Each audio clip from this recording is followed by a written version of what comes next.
So now let us talk about the female external genitalia, that is actually called as the vulva. Okay, so this is the uterus which opens into cervix. I have not labeled it. The cervix opens into the vagina. The vagina opens into its opening, which is called as the vaginal orifice. That is the opening of the vagina. See, the female reproductive system, that is actually the vulva, the external genitalia, is actually surrounded by a fleshy fatty tissue which is actually called as the mons pubis. How many mons pubis will be there? The one actually. Okay, so it is a fleshy flat tissue actually, so which is actually called as the mons pubis. Okay, where the pubic hair grows. Okay, I'll write here the pubic hair. So what is the main function of this mons pubis? It actually provides certain kind of protection to the vaginal orifice. That is one thing. Okay. So then if you look into the mons pubis, you see two pairs of layers actually. What is that? Two pairs of layers here. The labium majora from the outside, that is actually in the mons pubis itself you see two fleshy folds. It is also made up of fat. Okay, so this one actually I have drawn only one structure actually of the labia majora, the other side also it has got the labia majora. That means actually two fleshy folds of fatty tissue is there, that is called as the labia majora. Whereas inner to the labia majora, what you see is another fleshy folds of paired structure tissue which is also made up of fat, which is called as the labium minora. So this is actually the labium minora. You could see here, this is everything is mons pubis, and then actually labium majora. This is actually the labium minora. Okay, within the labium minora you see many structure. That is actually this one, the vaginal orifice, the opening of the vagina is seen here. See, this is the opening. Okay, and then one more thing, into this labium minora, see here, this is actually the urinary bladder. See, the urinary bladder, this is the urethra, and finally the urethra opens into this one, the labia minora actually, correct, labium minora. That means labium minora is a structure where the vaginal opening as well as the urethra also seen, correct. So both are seen actually, okay, within one structure.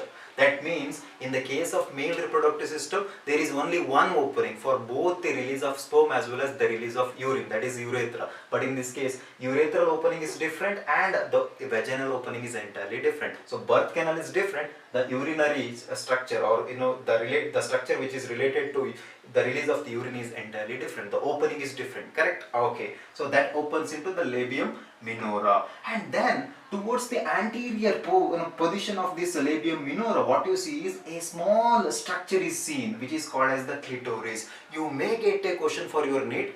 Name these synonymous structure, like almost same structure which can be compared to the male reproductive system, that is the penis, the external genitalia, which is similar in the female, that is actually the clitoris. Clitoris almost looks like the penis, but actually it is smaller in size actually, got it? So that is actually the clitoris. Okay, so then I just want to tell you one more thing, that you could see here, this is actually the uterus, correct? The back of the uterus, what you see is actually the rectum. This is the rectum and this is the anus, and this is all actually the fatty tissues. Okay, fatty tissues, and this particular uterus, obviously the birth, the development of the baby takes place, and obviously it should be protected, right? So here from the posterior, it is actually from the dorsal side, it is protected from the vertebral column, whereas from that one anterior side, it is protected from the pubis symphysis. It is a bone actually, the pubic bone, pubis symphysis. You have studied when I was discussing about locomotion and movement chapter. This is actually the pubic bone actually, I got it. So that is all about the vulva. So now let us talk about one more fact of the vulva, that is actually, see here, between the cervix and the vagina there is a small membranous structure actually here, okay, membranous structure actually. So this membranous structure is called as the hymen. I'll write here, okay, hymen, okay.